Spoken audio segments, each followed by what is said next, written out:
할렐루야. 2월 28일 주일 예배 오신 여러분들을 주님의 이름으로 환영하며 축복합니다. 다 함께 일어나셔서 하나님을 찬양하며 나아가겠습니다.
주님 계신 곳에 나가 찬양 드리며 그 성소에 들어가 주의 얼굴 배우리 그 얼굴을 배울 때 주님의 은혜 넘치네 엎드려 고백하네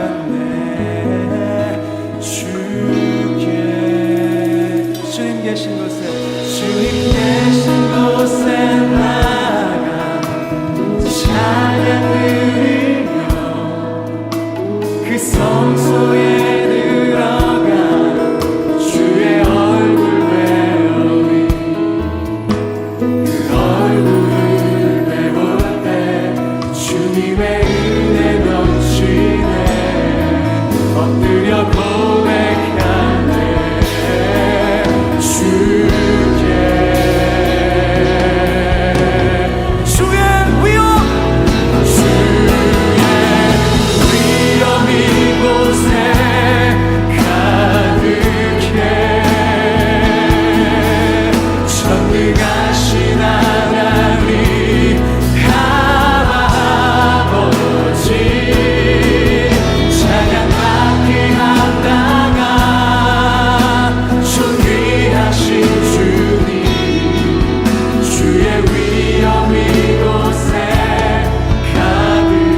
다 함께 자리에 앉으셔서 사도신경으로 우리의 신앙을 고백해 드리겠습니다.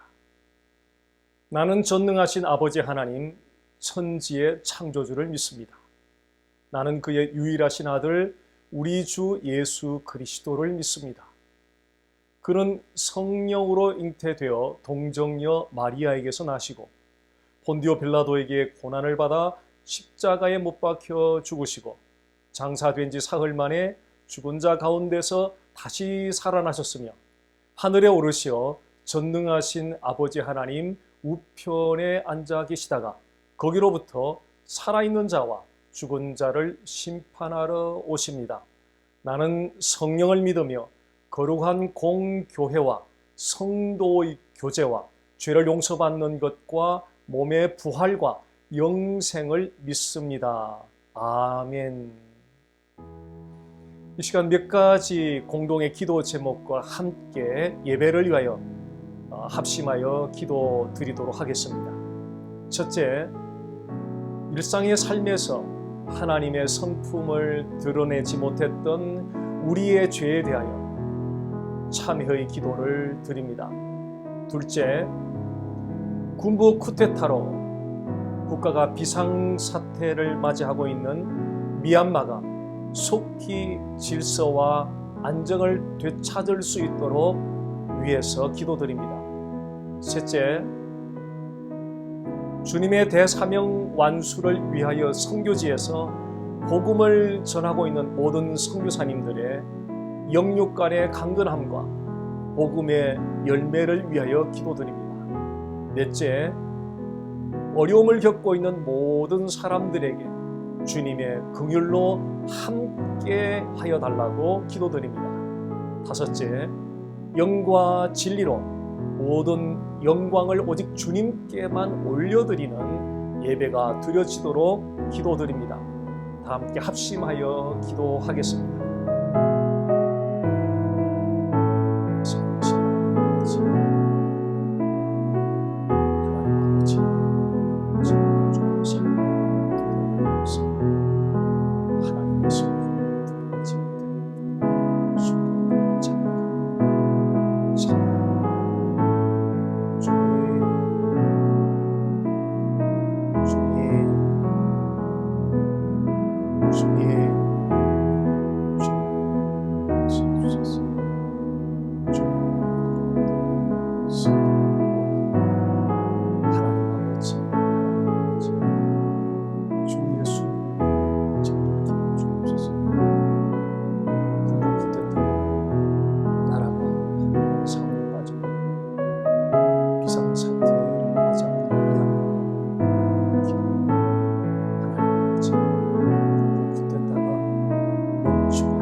모든 권세와 모든 영광이 주 여호와 하나님께 속하였음을 이 시간 선포합니다.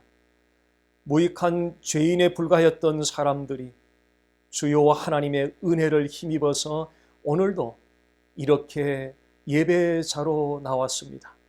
감사합니다.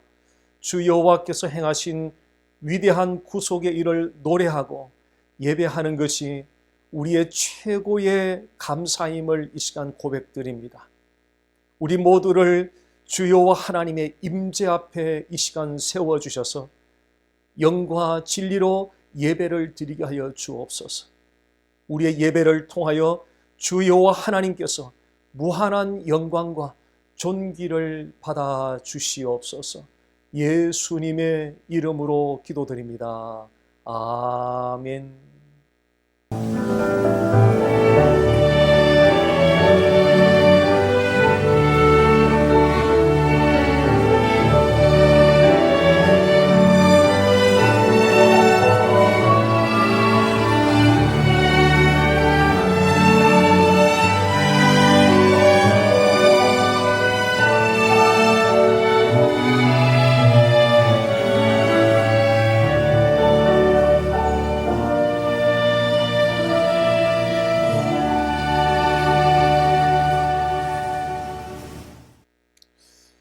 이 시간은 교회 소식 시간입니다. 화면을 참조해 주시기 바랍니다.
이 시간 봉헌 찬양과 함께 준비한 예물을 하나님께 올려드리겠습니다.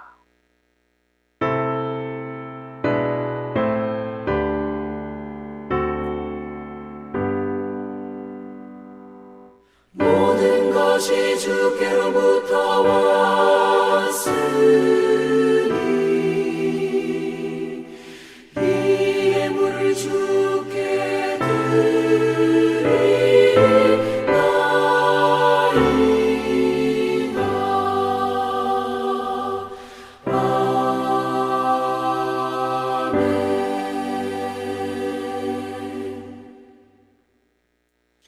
우리에게 공급된 모든 것이 주께로 말미암았음을 고백하며 감사드립니다. 우리가 밥 한 숟가락을 먹고 물 한 모금을 마시고 한 번에 호흡을 하는 등 이 모든 것이 주께서 공급하여 주신 은혜로 말미암았습니다. 오늘 드리는 예불은 단순히 수입의 일부가 아니라 우리의 삶의 전부를 주님께 드리는 믿음의 고백입니다. 영광 받아 주시옵소서.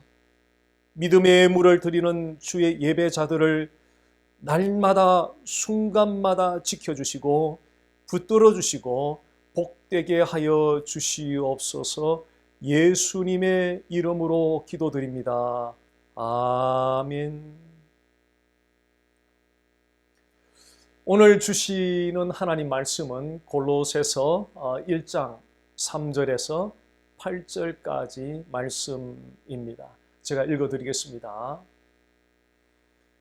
우리가 너희를 위하여 기도할 때마다 하나님 곧 주 예수 그리스도의 아버지께 감사하노라. 이는 그리스도 예수 안에 너희의 믿음과 모든 성도에 대한 사랑을 들었으며 너희를 위하여 하늘에 쌓아둔 소망으로 말미암음이니 곧 너희가 전에 복음 진리의 말씀을 들은 것이라. 이 복음이 너희에게 이름에 너희가 듣고 참으로 하나님의 은혜를 깨달은 날부터 너희 중에서와 같이 또한 온 천하에서도 열매를 맺어 자라는도다. 이와 같이 우리와 함께 종된 사랑하는 에바브라에게 너희가 배웠나니 그는 너희를 위한 그리스도의 신실한 일꾼이요 성령 안에서 너희 사랑을 우리에게 알린 자니라. 아멘. 제가 신학대학원 다닐 때 교회에서 중고등부를 맡아서 사역하였던 적이 있습니다. 교회에서 약 5분 정도 되는 거리에 조기 유학 온 학생들이 모여 사는 아파트가 있었습니다. 제가 학생들과 미리 약속을 하고 어느 날 그들의 아파트를 방문하였습니다. 아파트 리빙룸 벽에는 나무 십자가가 걸려 있었고 오디오 카세트에서는 은혜로운 찬양이 흘러나오고 있었습니다. 제가 예상했던 것과는 달리 학생들이 경건한 신앙생활을 하고 있다는 느낌이 들었었습니다. 그래서 제가 학생들에게 집안 분위기가 굉장히 은혜롭고 좋다는 말을 건넸습니다. 그러자 학생 한 명이 목사님 미리 약속하지 마시고 불시에 한번 방문해 주십시오. 평소에는 집안 분위기가 엉망입니다. 제가 방문했던 날의 집안 분위기는 평소의 분위기가 아니라는 그런 뜻이었습니다. 불행하게도 오늘날 많은 그리스도인들이 그런 모습으로 살아가고 있지 않나라는 생각을 해보게 됩니다. 사람들에게 보이는 모습과 평상시 가정에서 살아가는 실제 모습이 다르다는 것이죠. 사람들에게 보이는 모습은 진정한 그리스도인 같은데 평상시 가정에서는 그렇게 살지 않는다는 것입니다. 사람은 본래 다른 사람들에게 인정받고 존경받고 싶어 하는 본능이 있습니다. 그러나 진정한 그리스도인으로 살아가기 위해서는 함께 생활하는 가족들로부터 인정받고 존경받을 수 있어야 할 것입니다. 그렇다면 진정한 그리스도인은 어떤 모습이라고 생각하십니까? 골로새 교회 성도들은 교회에 들어온 거짓 교사들로 인해서 불안해하고 있었습니다. 거짓 교사들은 골로새 교회 성도들에게 진정한 그리스도인이 되기 위해서는 자기들이 만든 그 규칙을 철저하게 지켜야 된다고 가르쳤습니다. 그렇게 거짓 교사들의 가르침에 의해서 불안해하던 골로새 교회 성도들에게 사도 바울은 그들이 이전에 들었던, 이전에 배웠던 그 복음 안에 진정한 그리스도인의 모든 것이 담겨져 있다고 전하였습니다. 오늘 본문 말씀은 그 복음 안에 담긴 진정한 그리스도인의 모습에 대해서 증거하고 있습니다. 우리가 갖추어야 할 진정한 그리스도인의 모습이 어떠한 것인지 말씀 속으로 함께 들어가 보겠습니다.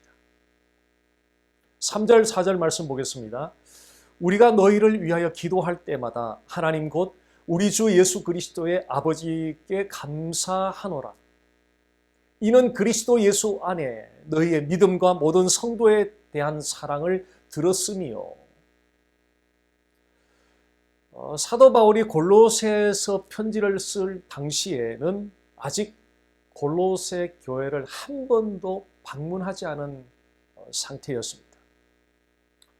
그런데 사도 바울은 골로새 교회를 처음 시작했던, 즉 골로새 교회를 세웠던 그 에바브라를 통해서 골로새 교회 성도들의 그 믿음에 대해서 이미 들어서 알고 있었습니다. 골로새 교회 성도들 그 대부분은 이전에는 하나님을 믿지 않았던, 하나님을 전혀 모르던 이방인들이었습니다. 그랬던 그들의 하나님을 향한 그 믿음의 소식을 들었을 때 사도 바울은 하나님께 감사를 드렸습니다. 사도 바울이 하나님께 감사했던 이유는 한때는 하나님을 전혀 모르던 이방인이었던 골로새 교회 성도들이 하나님을 향한 그 믿음을 가졌다는 것은 전적으로 하나님의 은혜였다는 사실을 알고 있었기 때문입니다. 한때 이방인이었던 사람들이 하나님을 믿기로 선택한 것은 그 사람들의 의지가 가장 중요했던 것 아니냐고 이런 이의를 제기할 수도 있을 것입니다. 충분히 수긍할 수 있는 이의 제기입니다. 하나님을 전혀 모르던 이방인들이 하나님을 믿기로 선택한 것은 대단한 믿음의 결단임에 틀림없습니다. 그래서 그들의 믿음의 결단을 높이 칭송할 수 있습니다. 그런데 사도 바울은 그들의 믿음의 행위를 인정하면서도 무엇보다도 하나님께 감사하고 있습니다. 왜 그런지 아십니까? 하나님을 전혀 모르던 그들의 마음을 바꾸어 놓은 것이 하나님이셨고, 자신을 신뢰하던 것을 포기하고 하나님을 신뢰하도록 바꾸어 놓은 것이 하나님이셨고, 하나님을 믿기로 의지적 결단을 할 수 있도록 그 동기부여를 해주신 분이 하나님이셨기 때문입니다. 하나님은 믿음의 저자이십니다. 하나님은 믿음의 완성자이십니다. 하나님은 우리에게 믿음을 선물로 주시는 분이십니다. 그래서 믿음은 하나님의 값없이 주시는 선물입니다. 여기서 발견되는 진정한 그리스도인의 모습은 어떤 것입니까? 진정한 그리스도인은 자신이 행한 모든 믿음의 행위들의 원인이 하나님이심을 인정하고 하나님께 감사드립니다. 다시 말씀드리겠습니다. 진정한 그리스도인은 자신이 행한 모든 믿음의 행위들의 그 원인이 하나님이심을 인정하고 하나님께 감사를 드립니다. 감사는 히브리어로 야다라는 용어입니다. 야다의 의미 가운데 그 하나는 고백하다는 뜻을 가집니다. 즉 하나님께 감사한다는 것은 하나님이 모든 믿음의 행위의 원인이 되신다는 사실에 대한 고백입니다. 그래서 감사는 간단한 립 서비스가 아니라 하나님을 향하여 마음 깊숙한 곳에서부터 우러나오는 고백입니다. 감사에 대한 그런 고백으로 사도 바울은 하나님 아버지께 감사를 드리라고 골로새 교회 성도들에게 권면하고 있습니다. 12절 말씀 보겠습니다. 우리로 하여금 빛 가운데서 성도의 기업의 부분을 얻기에 합당하게 하신 아버지께 감사하게 하기를 원하노라. 골로새서 2장 7절 말씀 보겠습니다. 그 안에 뿌리를 박으며 세움을 받아 교훈을 받은 대로 믿음에 굳게 서서 감사함을 넘치게 하라. 3장 15절 17절입니다. 그리스도의 평강이 너희 마음을 주장하게 하라.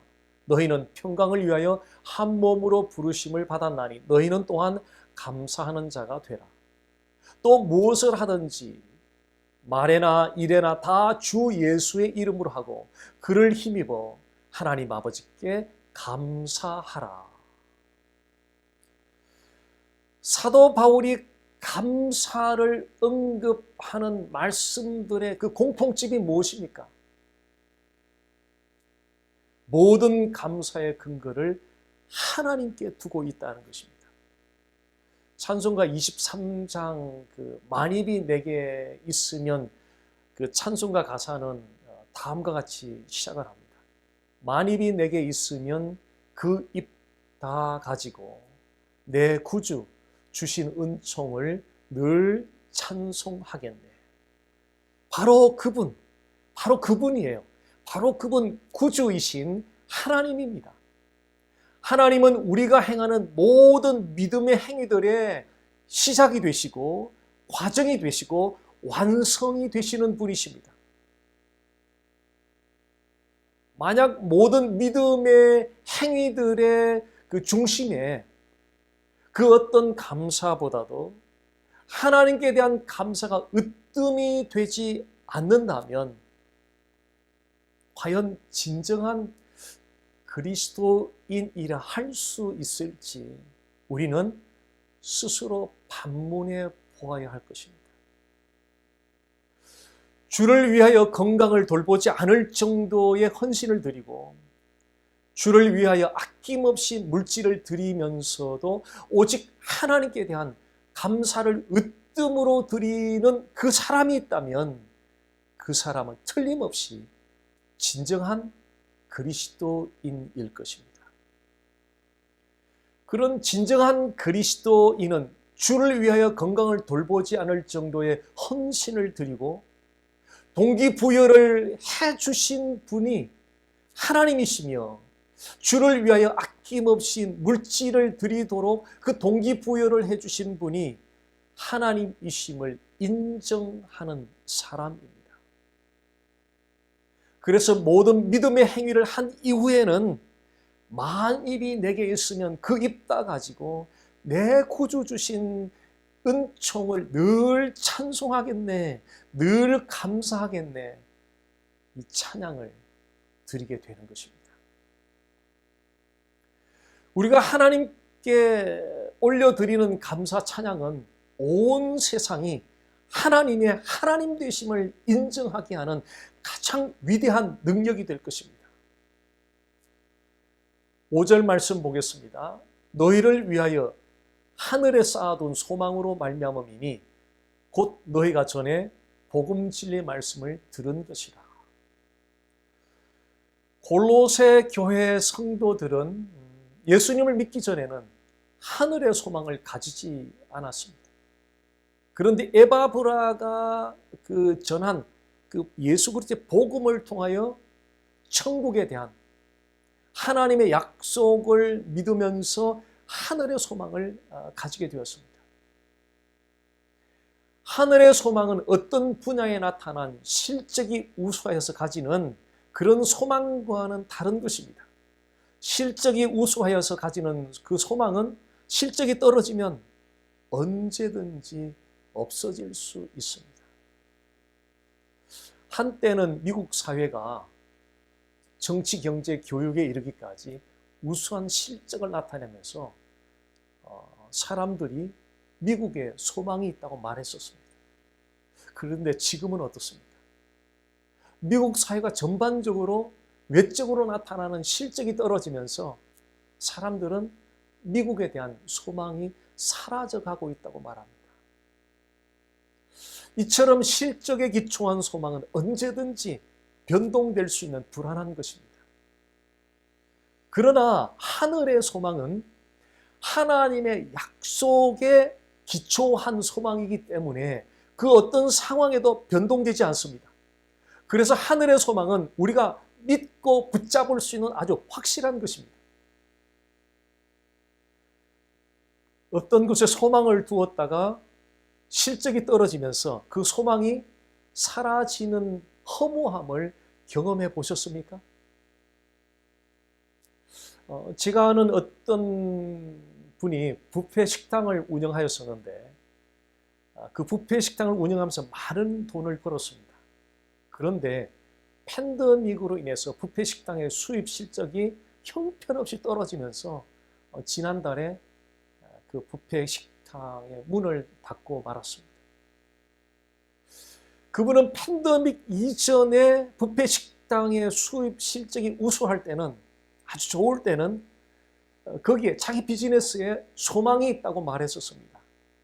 그런데 지금은 거기에 더 이상 소망이 없다고 말합니다. 이처럼 실적에 기초한 소망은 허망한 것입니다.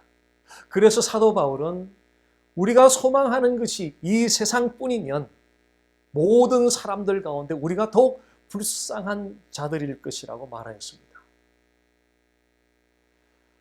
성경 인물들 가운데 부귀영화의 그 실적에 기초하여서 최고의 소망을 누렸던 솔로몬 왕은 그의 생애를 되돌아보면서 모든 것이 모두 다 허망한 뿐이었다고 고백을 했습니다. 전도서 1장 3절 말씀 보겠습니다. 전도자가 이르되 헛되고 헛되며 헛되고 헛되니 모든 것이 헛되도다. 이것이 부귀영화의 실적에 기초한 세상이 가져다주는 그 소망의 마지막 결론입니다. 어떤 분야가 아무리 실적이 우수하게 나타난다 하더라도 거기에 소망을 두지는 마십시오. 동시에 소망을 두고 살아오던 어떤 분야가 실적이 떨어진다고 하더라도 낙심하지는 마십시오. 왜냐하면 그것은 처음부터 우리가 소망을 두어야 할 대상이 아니었기 때문입니다. 여기서 진정한 그리스도인의 두 번째 모습을 발견하게 됩니다. 진정한 그리스도인은 어떤 상황 가운데서도 그 소망을 하늘에 두는 사람입니다. 하늘에 두고 살아갑니다. 어떤 분야의 실적이 우수하여서 거기에 소망을 두고 살아가므로 하나님과는 거리를 둔 채 살아가고 있지는 않습니까? 만약 그렇다면 그것은 진정한 그리스도인의 모습은 아닐 것입니다. 진정한 그리스도인은 어떤 분야의 실적이 우수할 때 하나님께 감사드립니다. 하지만 거기에 소망을 두지는 않습니다. 진정한 그리스도인은 어떤 분야의 실적이 우수하여도 여전히 그 소망은 하늘에 두고 살아갑니다. 어떤 분야의 실적이 떨어져서 모든 소망을 잃어버린 것처럼 절망 가운데 살아가고 있지는 않습니까? 만약 그렇다면 그것은 진정한 그리스도인의 모습은 아닙니다. 진정한 그리스도인은 어떤 분야의 실적이 떨어져서 어려운 상황에 놓인다 하더라도 결코 절망하지 않습니다. 왜냐하면 소망을 하늘에 두고 살아가기 때문입니다. 우리는 장차올 어느 날에 하늘의 소망 안에 반드시 서게 될 것입니다. 장차 서게 될 하늘의 소망에서는 모든 악한 것들과 모든 고통과 모든 슬픔과 모든 두려움들이 완전히 제거될 것입니다. 장차 서게 될 하늘의 소망에서는 이 땅에서 우리가 드리는 순종과 충성의 모든 믿음의 행위들에 대하여 상을 받게 될 것입니다. 지금 우리에게 절실히 필요한 것은 바로 그 하늘의 소망이 무엇인가를 아는 것입니다. 단순히 머리로만 아는 것이 아니라 성령의 감동을 따라 우리의 전인격이 체험적으로 아는 것입니다. 하늘의 소망을 전인격이 체험적으로 아는 것은 대단한 영적인 전투입니다. 그러므로 하늘의 소망을 전인격이 체험적으로 알기 위해서 성령님께 간절히 간구하시기 바랍니다. 그렇게 간절히 간구하는 자에게 성령님은 눈을 열어서 하늘의 소망을 바라보게 하시고 전인격이 하늘의 소망을 체험적으로 알 수 있도록 이끌어 주실 것입니다. 5절 말씀을 다시 보겠습니다. 복음 진리의 말씀을 들은 것이라. 골로새 교회 성도들은 에바브라를 통해서 복음 진리의 말씀을 들었습니다. 사도 바울은 지금 골로새 교회 성도들이 들었던 그 복음 진리의 말씀에 대해서 언급하고 있습니다. 복음 진리의 말씀은 곧 복음입니다. 자, 여기서 복음이 무엇인지를 잠깐 생각해 보겠습니다. 복음은 좋은 소식이라는 뜻입니다. 기독교 메시지의 핵심은 윤리나 도덕적 교훈이 아닙니다. 기독교 메시지의 핵심은 좋은 소식을 전하는 복음입니다. 가스펠입니다. 예수님이 탄생하시던 밤에 천사들이 목자들에게 전했던 메시지를 여러분들은 기억하고 계십니까? 누가복음 2장 10절과 11절 말씀에 나타나 있습니다. 천사가 이르되 무서워하지 말라. 보라, 내가 온 백성에게 미칠 큰 기쁨의 좋은 소식을 너희에게 전하노라. 오늘 다윗의 동네에 너희를 위하여 구주가 나셨으니 곧 그리스도 주시니라. 좋은 소식으로 이 땅에 오신 그리스도 주가 바로 기독교 메시지의 핵심입니다. 기독교 메시지의 핵심을 어디에 두느냐에 따라서 우리의 신앙의 방향이 결정될 수 있습니다. 예를 들어서 어떤 사람이 기독교 메시지의 핵심을 윤리나 도덕적 교훈에 둔다면 그 사람의 신앙의 방향은 윤리나 도덕적 교훈에 집중하게 될 것입니다. 오해하지 마시기 바랍니다. 기독교는 분명히 윤리나 도덕을 매우 중요시합니다. 그러나 기독교는 윤리나 도덕 그 이상의 좋은 소식, 굿뉴스, 복음을 핵심적으로 전합니다. 그 복음이 중심이 되지 않는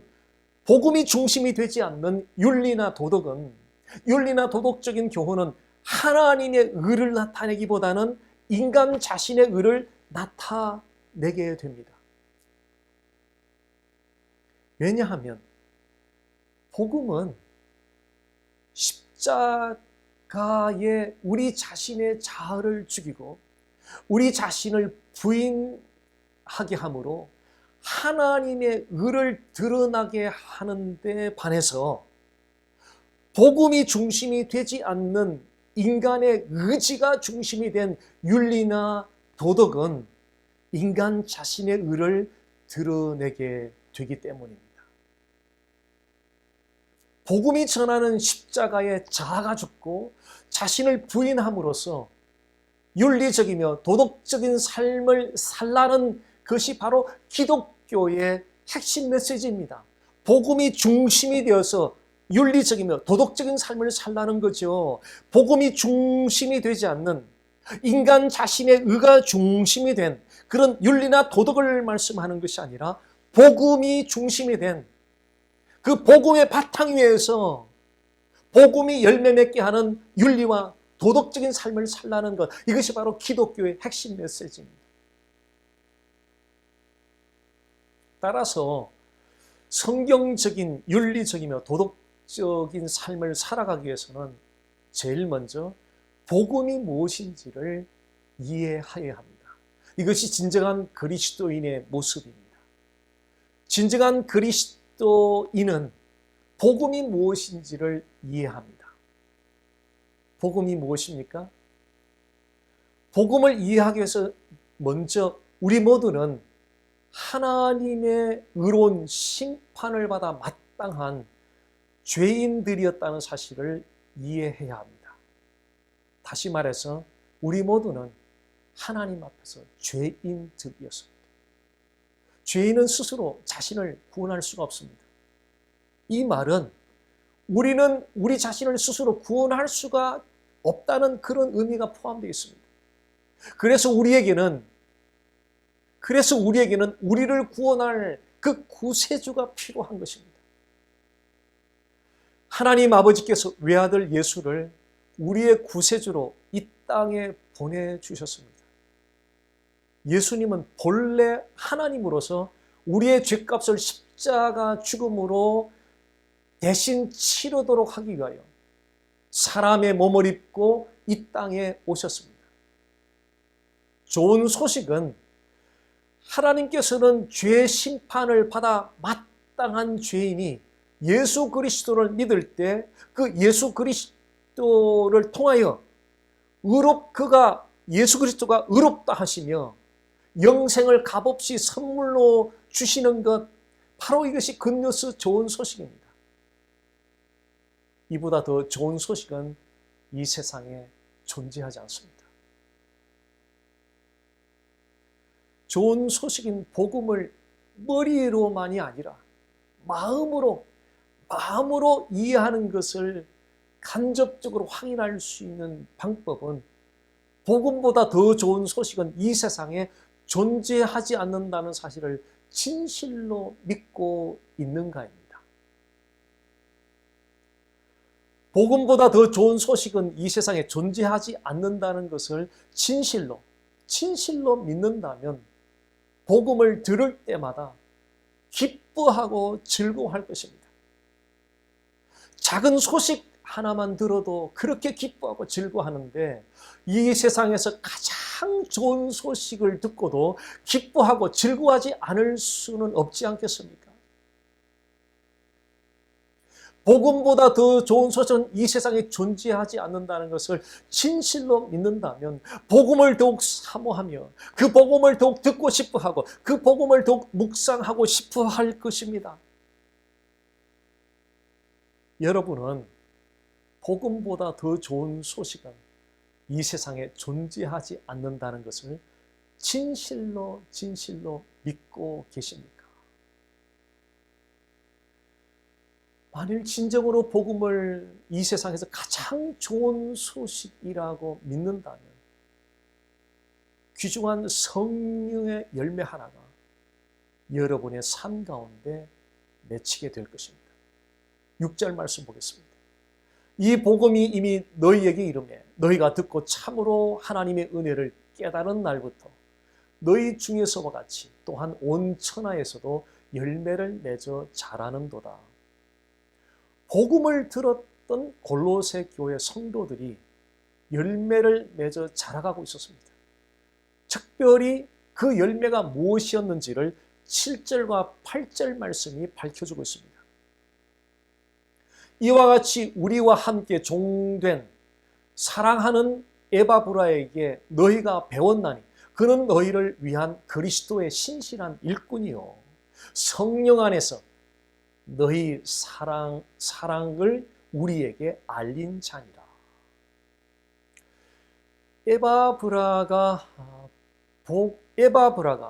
복음을 들었던 골로새 교회 성도들의 삶에 나타난 그 열매에 대하여 사도 바울에게 밝힌 그 내용입니다. 골로새 교회 성도들이 복음을 듣고 나타난 그 열매는 서로를 사랑하는 것이었습니다. 특별히 골로새 교회 성도들이 맺었던 이 사랑의 열매 앞에 성령 안에서라는 바로 이 말씀에 주목해 보시기 바랍니다. 성령 안에서의 사랑이라는 이 말은 사랑의 열매는 성령께서 맺게 해주신다는 것을 의미합니다. 사랑의 열매는 반드시 성령께서 맺게 해 주시는 것입니다. 다시 말하면 성령 밖에서는 어떤 경우에도 사랑의 열매는 맺지 못한다는 것입니다. 갈라디아서 5장에서 사도 바울은 성령 밖에서 맺는 사랑이 아닌 열매들과 사랑 안에서 맺는 그 성령 안에서 맺는 그 사랑의 열매들에 대하여 말하였습니다. 먼저 성령 밖에서 맺는 사랑이 아닌 열매들을 살펴보겠습니다. 갈라디아서 5장 19절에서 21절 말씀입니다. 육체의 일은 분명하니 곧 음행과 더러운 것과 호색과 우상숭배와 주술과 원수 맺는 것과 분쟁과 시기와 분냄과 당짓는 것과 분열함과 이단과 투기와 술취함과 방탕함과 또 그와 같은 것들이라. 성령 밖에서 맺는 사랑이 아닌 열매는 모두 다 하나님의 성품을 거스리는 죄의 열매들입니다. 반면에 성령 안에서 맺는 그 사랑의 열매들은 다릅니다. 갈라디아서 5장 22절, 23절 말씀 보겠습니다. 오직 성령의 열매는 사랑과 희락과 화평과 오래 참음과 자비와 양선과 충성과 온유와 절제니. 성령 안에서 맺는 열매는 모두 다 9가지입니다. 9가지 열매 가운데 8가지 열매가 모두 다 첫 번째 사랑의 열매에 연결되어 있습니다. 즉 사랑의 열매가 기초가 되어서 나머지 8가지 열매가 맺히게 된다는 것을 시사해 줍니다. 성령 안에서 맺는 사랑의 열매와 연결된 모든 열매들은 모두 다 하나님의 성품과 일치합니다. 이것이 성령 안에서 맺는 사랑의 열매의 특징입니다. 성령 안에서 맺는 사랑의 열매는 하나님의 성품을 드러내는 것들입니다. 진정한 그리스도인은 성령 안에서 맺는 사랑의 열매로 하나님의 성품을 드러냅니다. 진정한 그리스도인은 해박한 성경 지식과 기독교 교리를 정확히 아는 것과 헌신적인 봉사를 하는 것으로 충분히 증명되지 않습니다. 진정한 그리스도인은 이 모든 것 위에 성령 안에서 맺는 사랑의 열매로 하나님의 성품을 드러낼 때 온전히 증명될 수 있습니다. 성령 안에서 맺는 사랑의 열매로 드러나는 하나님의 성품에 대하여 고린도전서 13장 말씀이 잘 묘사해 주고 있습니다. 고린도전서 13장 4절에서 7절 말씀 보겠습니다. 사랑은 오래 참고 사랑은 온유하며 시기하지 아니하며 사랑은 자랑하지 아니하며 교만하지 아니하며 무례히 행하지 아니하며 자기의 유익을 구하지 아니하며 성내지 아니하며 악한 것을 생각하지 아니하며 불의를 기뻐하지 아니하며 진리와 함께 기뻐하고 모든 것을 참으며 모든 것을 믿으며 모든 것을 바라며 모든 것을 견디느니라. 여기에서 묘사하는 사랑은 모두 다 하나님의 성품을 드러냅니다. 이 말씀들을 메모지에 써서 책상 위에나 냉장고 문 등에 부착을 해서 매일 반복해서 읽을 것을 권해드립니다. 이 말씀들은 우리가 다른 사람들과의 그 관계에서 사랑의 열매를 맺음으로 하나님의 성품을 드러내기 위하여 성령 안에서 계속적으로 노력해야 할 것을 시사해 주고 있습니다. 다른 사람을 사랑하는 일을 멈춰서는 우리는 안 됩니다. 비록 우리 자신에게 모욕을 주고 우리 자신에게 상처를 주고 우리 자신에게 피해를 준 사람이라 할지라도 결코 우리는 그들을 사랑하는 일을 멈춰서는 안 됩니다. 왜냐하면 그것이 곧 하나님의 성품이기 때문입니다. 다른 사람을 사랑하는 일을 결코 멈추지 않는 바로 그 사람이 진정한 그리스도인입니다. 예수님께서는 그의 제자들을 향해서 너희는 세상의 소금과 빛이라고 말씀하셨습니다. 진정한 그리스도인들은 세상의 소금과 빛이 되어서 사람들을 하나님께로 인도하는 사람들. 진정한 그리스도인이 되어서 사람들을 하나님께로 인도하기 위하여 첫째, 모든 믿음의 행위들의 원인이 하나님이심을 인정하고 하나님께 감사드립니다. 둘째, 어떤 상황 가운데서도 소망을 하늘에 두고 살아갑니다. 셋째, 복음이 무엇인지를 정확히 이해합니다. 넷째, 성령 안에서 사람들을 사랑함으로써 하나님의 성품을 드러냅니다. 이 시간 진정한 그리스도인이 되기를 결단하는 마음으로 다 함께 합심하여 기도드리겠습니다. 살아계신 하나님 아버지, 하나님 아버지, 나는 진정한 그리스도인, 우리 스스로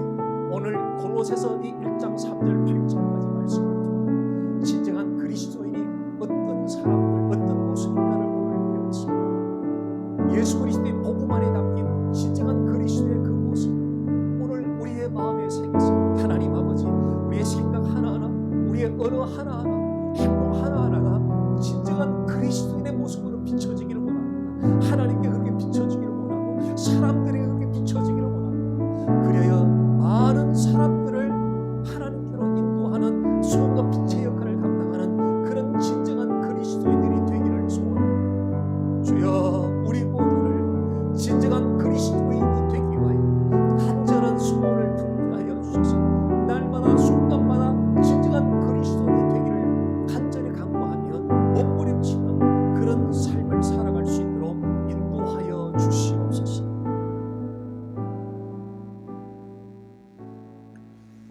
주여, 우리를 주님이 원하시는 진정한 그리스도인들로 살아가도록 이끌어 주시옵소서.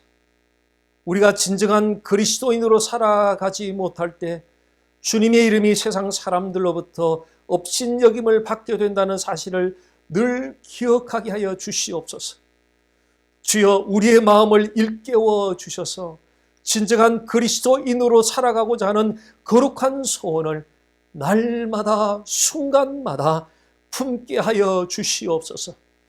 우리가 진정한 그리스도인으로 살아가고자 몸부림칠 때에 우리가 속한 그룹의 사람들과 커뮤니티의 사람들이 주님께로 나오는 감격을 누리게 하여 주시옵소서.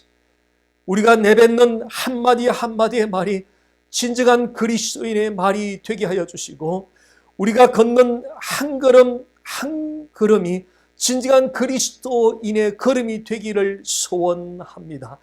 주여, 우리를 도와주옵소서. 예수님의 이름으로 기도드립니다. 아멘.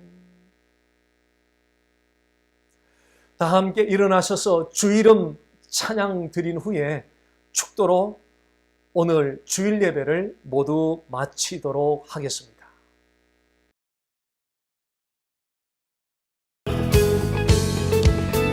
우리 함께 찬양합니다. 주 이름, 주 이름 찬양.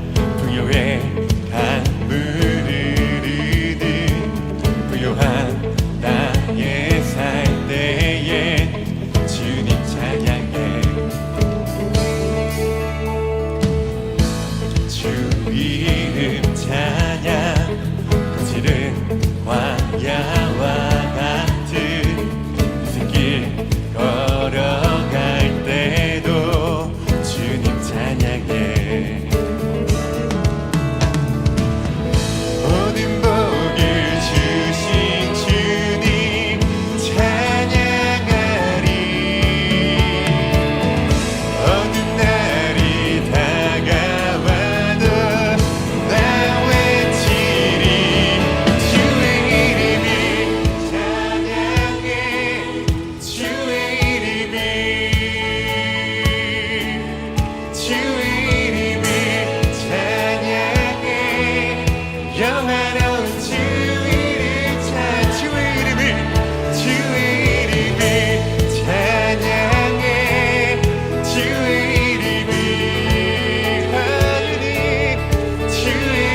이제는 우리 주 예수 그리스도의 은혜와 하나님 아버지의 사랑과 성령의 교통하심이 오늘도 예배로 하나님을 영화롭게 한 모든 주의 예배자들 머리 위에와 가정과 자녀들과 일터 위에와 남가주 보배로운 교회 위에 이제로부터 영원토록 함께 하시기를 간절히 축원하옵나이다.